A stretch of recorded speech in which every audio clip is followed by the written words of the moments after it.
SLST 2016 মামলাটি আজ listed থাকলেও অনেক পিছনে ছিল। যথারীতি মামলাটা হলো না এবং 5 তারিখে 5 ডিসেম্বর আবার ডেট দিয়েছে। কিন্তু আমি যারা এটা শুনছেন তাদেরকে পরিষ্কার করে বলতে চাই যে এই প্রধান বিচারপতি নেতৃত্বে যে বেঞ্চ এবং পুরো সুপ্রিম কোর্টে কিন্তু প্রায় প্রতিদিনই একজন বিচারপতির বেঞ্চ, সুপ্রিম কোর্টে দুজন করে বিচারপতি থাকে, বিচারপতির বেঞ্চ 10 থেকে 20টা করে মামলা ফয়সালা করছে, নিষ্পত্তি করছে বা অর্ডার দিচ্ছে। এবং প্রধান বিচারপতি দেখা যাচ্ছে বিগত কয়েকদিন কেন 1 সপ্তাহ ধরে দেখা যাচ্ছে প্রধান বিচারপতিও বেঞ্চ প্রায় প্রতিদিনই 12 থেকে 25খানা অর্ডার দিচ্ছেন। অর্থাৎ প্রধান বিচারপতি আসার পরেই, এই নতুন প্রধান বিচারপতি আসার পরেই কিন্তু সুপ্রিম কোর্টের সব কিছু চেঞ্জ হয়ে গেছে। সুতরাং বিশাল বড় যদি মামলা থাকে সেখানে কোনো বিচারপতির কারোর কিছু করার নেই।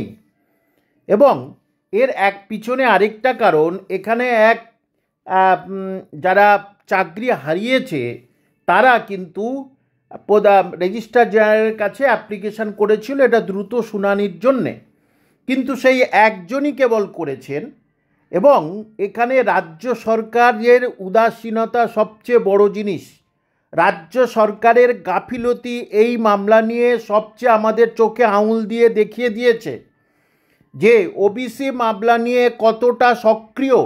কারণ ওবিসি মামলার পিছনে অনেক কিছু রহস্য আছে, কিন্তু এই এসএলএসটি মামলাটা ফয়সালা হয়ে গেলে রাজ্য সরকার খুব ভালো করেই জানেন যে রাজ্য সরকারের অন্ততপক্ষে যে লিস্টটা দিয়েছে 1212 জন স্কুল সার্ভিস কমিশন, সেই 1212 জন যে অবৈধ সেটা লিস্ট দিয়ে জমাই দিয়ে দিয়েছে সুপ্রিম কোর্টে। সুতরাং সেই তাদের চাকরি যাচ্ছে এবং আর কতজনের চাকরি যায় সেটা কোর্ট হিসেব করবে বা কোর্ট বলে দেবে, সেখানে আমার কিছু বলার নেই।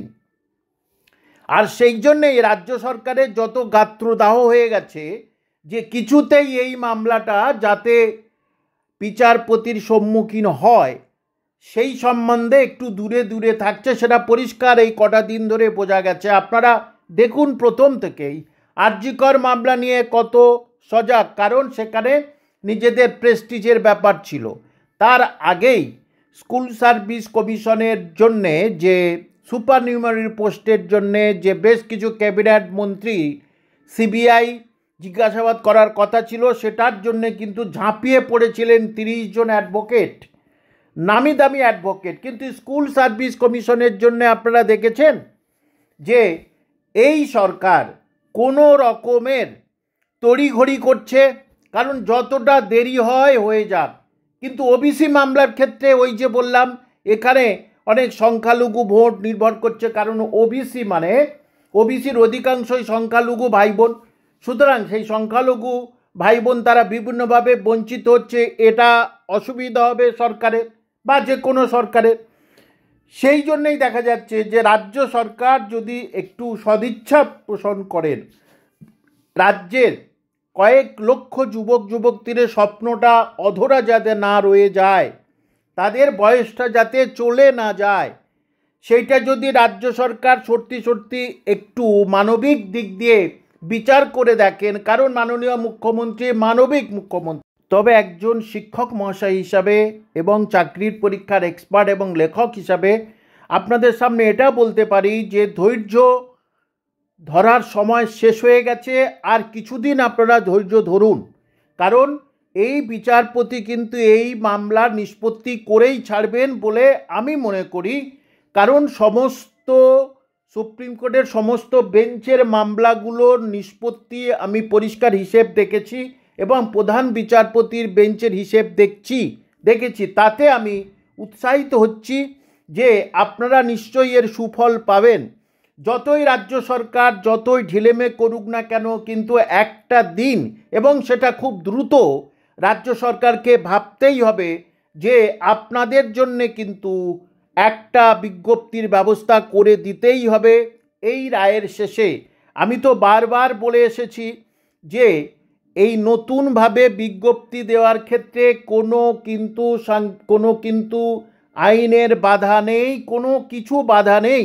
এরকম অনেক ব্যাপার রাজ্য সরকার মানে আমাদের আগের রাজ্য সরকার বামপন সরকারের সময় হয়েছিল, আমার খুব ভালো করে মনে আছে। তবুও বামপন সরকার ইচ্ছা করেই কোর্টের কাছে গিয়েই বলল, হুজুর ও মামলা যা চলছে নতুন করে নিয়োগ প্রক্রিয়ার অনুমতি দিন। এবং সেটা হলো উত্তরপ্রদেশে হয়েছে, বিহারে হয়েছে, রিসেন্টলি আসামে হয়েছে। কিন্তু আমাদের রাজ্যের উচ্চ শিক্ষিত ছেলে মেয়েদের যে কি বলবো, যে খুব এখন খারাপ অবস্থার মধ্যে আপনারা যাচ্ছেন, এটা সত্যি খুবই খারাপ লাগে যে আপনাদের জন্যে এই সরকার যদি একটু অন্তত সুমতি দেখান, যদি অন্তত আপনাদের জন্য একটু ভাবেন, যে তাহলে কিন্তু সুপ্রিম কোর্টে মামলা 1 সপ্তাহের মধ্যে নিষ্পত্তি হয়ে যাবে। যদি কপিল সিব্বাল একবার এটা নিজে থেকে রেজিস্ট্রার জেনারেলের কাছে সওয়াল করেন যে এই মামলাটা প্রথমের দিকে রাখতে হবে এবং শুনতে হবে এবং নিষ্পত্তি করতে হবে, যেভাবে বলছেন ওবিসি মামলা, কিন্তু রাজ্য সরকারের নির্দেশে তিনিও চুপ। এবং অন্য সমস্ত পার্টি যারা আছেন তারাও যদি সবাই একসঙ্গে রেজিস্ট্রার জেনারেলের কাছে গিয়ে এই মামলা নিয়ে যদি কিছু বলেন তাহলে ভালো হয়। কিন্তু আমি মনে করছি যে তাহলে কি কেউ যারা পার্টি আছে তারা কি কেউ অনীহা প্রকাশ করছে না, যেমন আছে তেমন থাক। আমার মনে হচ্ছে কি সেটাই, বা আপনাদেরও মনে হতে পারে। কারণ কতদিন ধরে আপনাদের আর এসএলএসটি থেকে বঞ্চিত করবে? ভারতবর্ষের কোনো রাজ্যে এই জিনিসটা হচ্ছে না, যে জিনিসটা হচ্ছে কেবল পশ্চিমবঙ্গে, এবং সেটা আমাদেরকে শিক্ষিত সমাজের ছেলেমেয়েদের মেনে নিতে হচ্ছে। প্রতিদিন প্রায় দেখা যাচ্ছে সপ্তাহে একদিন করে আপনারা বাইরে বার হচ্ছেন, ধর্নায় দিচ্ছেন। কই রাজ্য সরকার কোনো দিন আপনাদের ডেকেছে আলাদাভাবে, বা আপনাদের উদ্দেশ্যে কোনো মেসেজ দিয়েছে? সব বিষয়ে তো মেসেজ দিচ্ছেন, কিন্তু রাজ্যের শিক্ষিত ছেলেমেয়েরা যারা রাস্তায় গড়াগড়ি খাচ্ছে, সম্মানের সঙ্গে বলছি, তাদের জন্য রাজ্য সরকারের কতটুকু সহানুভূতি আছে?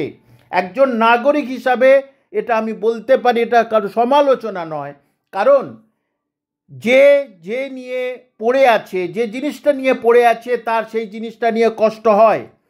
কয়েক হাজার ছেলে মেয়ে তারা অপেক্ষায় আছে, আমার মুখের দিকে তারা তাকিয়েছিল এতদিন, কিন্তু বললাম আমি ব্যর্থ, আমি প্রতিবাদ করে ব্যর্থ।